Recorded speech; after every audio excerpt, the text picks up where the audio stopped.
अगर मैं शरद पवार का बेटा होता, अजीत पवार का चाचा पर जबरदस्त तंज, सुप्रिया सुले पर जमकर कटाक्ष। एक बार फिर महाराष्ट्र के उप मुख्यमंत्री अजीत पवार ने अपने चाचा शरद पवार पर निशाना साधा है। उन्होंने कहा कि अगर वह शरद पवार के बेटे होते तो आसानी से राष्ट्रवादी कांग्रेस पार्टी के अध्यक्ष बन जाते। अजीत पवार ने सुप्रिया सुले पर भी निशाना साधा। वहीं अजीत के इस बयान पर शरद पवार के वफादार माने जाने वाले पूर्व राज्य मंत्री जितेंद्र आव्हाड ने कहा कि अजीत महाराष्ट्र की राजनीति में इतनी तेजी से नहीं उभर पाते अगर वह शरद पवार के भतीजे नहीं होते। अजीत पवार पुणे पहुंचे। यहाँ की बारामती सीट पर सुप्रिया सुले लोकसभा सांसद हैं और इसी सीट से अजीत पवार अपनी पत्नी को चुनाव लड़ाने की तैयारी में हैं। अजीत पवार ने पुणे में पार्टी के एक कार्यक्रम को संबोधित किया। उन्होंने कहा कि उनके ऊपर शरद पवार की पार्टी को चोरी करने का आरोप लगाया है, लेकिन निर्वाचन आयोग और महाराष्ट्र विधानसभा अध्यक्ष ने उनके पक्ष में फैसला सुनाया। इस बात की पुष्टि की है कि अजीत गुट ही असली एनसीपी हैं। आपके भाई के घर पैदा हुआ।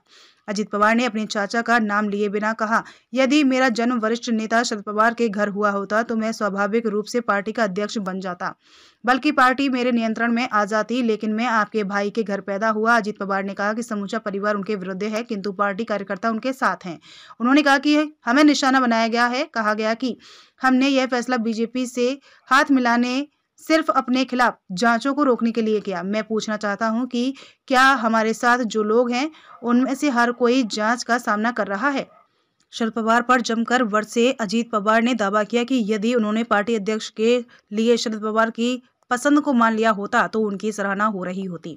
उन्होंने कहा कि लेकिन मैं जब पार्टी का अध्यक्ष बन गया तो हमारे बारे में कहा गया कि हम किसी भी काम के नहीं। अजीत पवार ने कहा कि वह बारामती में एक ऐसा उम्मीदवार खड़ा करेंगे जिसने पहले कभी चुनाव नहीं लड़ा हो, लेकिन उस व्यक्ति के पास पर्याप्त अनुभव वाले समर्थक होंगे। अजीत पवार ने कहा कि लोगों को इस उम्मीदवार को यह मानकर वोट देना चाहिए जैसे कि वह स्वयं चुनाव में उतर रही हूं। सुप्रिया सुले पर अजीत पवार का हमला। बारामती से सांसद सुप्रिया सुले पर परोक्ष रूप से निशाना साधते हुए अजीत ने कहा कि सिर्फ भाषण देने और सर्वश्रेष्ठ सांसद के रूप में पुरस्कार जीतने से राजनीति में काम नहीं होता है।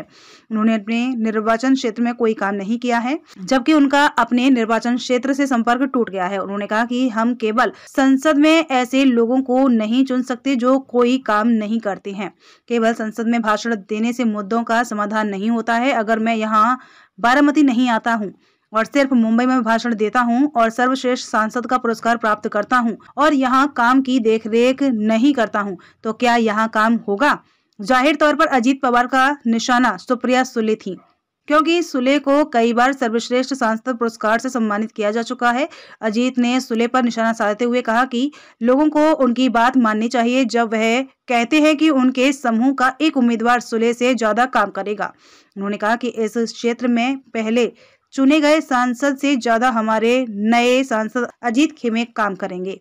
भ्रष्टाचार के आरोप पर सुप्रिया सुले को दिया यह जवाब।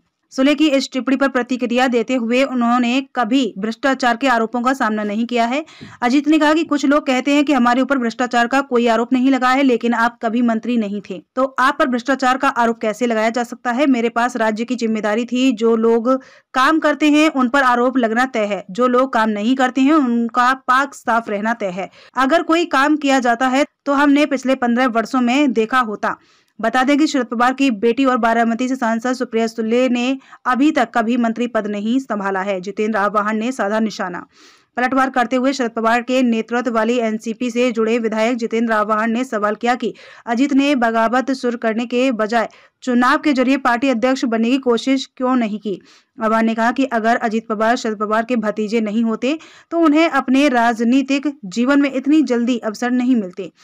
यही कारण है कि अजीत पवार 1991 में सांसद, 1993 से विधायक और फिर राज्य मंत्री बने। उन्होंने कहा कि 1999 से 2014 तक अजीत पवार के पास सभी महत्वपूर्ण विभाग थे। अजीत के कृत्यों ने पार्टी की छवि को खराब किया, लेकिन शरद पवार ने उन्हें नजरअंदाज कर दिया क्योंकि वह अजीत से जुड़े हुए थे।